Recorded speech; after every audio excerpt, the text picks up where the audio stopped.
Is there any member of the audience who would like to make a comment or ask a question? Yes, Warwick. Would you introduce yourself and face the camera?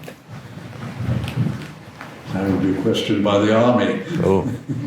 Thank you, David and Michael. I'm Warwick Stacey, and I've been a member of this august body for a few years. I wish I'd been here longer. I have to say that there's nothing that you've said that I disagree with. I think everything you've said is utterly pertinent. The point that I'd like to make, and this is more a statement rather than a question, is that I wrote an essay on this for the Spectator magazine. Sadly, I didn't win the competition. I should have, but that's another thing. But it was on the quality of the politicians that we elect. And I am filled with contempt for the majority of our politicians. None of them have any life experience. None of them have ever worked in proper jobs.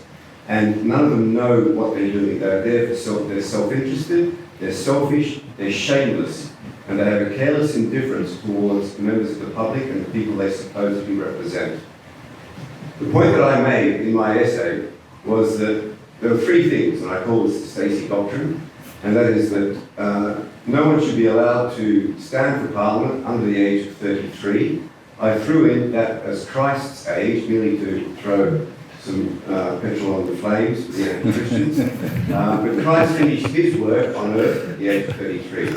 And they should finish their first work on earth before they then decide that they are now eligible to enter Parliament. The second thing is that they should have 7 years, at least 7 years in private enterprise. Any activity, and I don't mean working for McKinsey or for Bain or for a huge bank,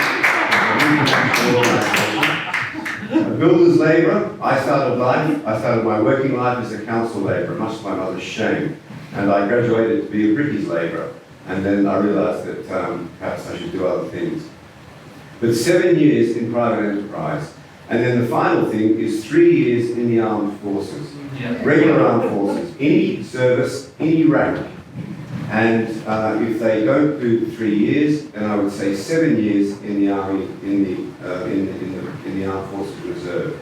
But that way, our politicians will get a taste of life. They will meet people that they've never met before, and they will understand the way the majority of people live. They live not on planet Earth, on planet Parliament, and they have a careless indifference to how they spend our taxpayers' money and our funds and so on. So that is the point I'd like to make, and thank you for your points as well.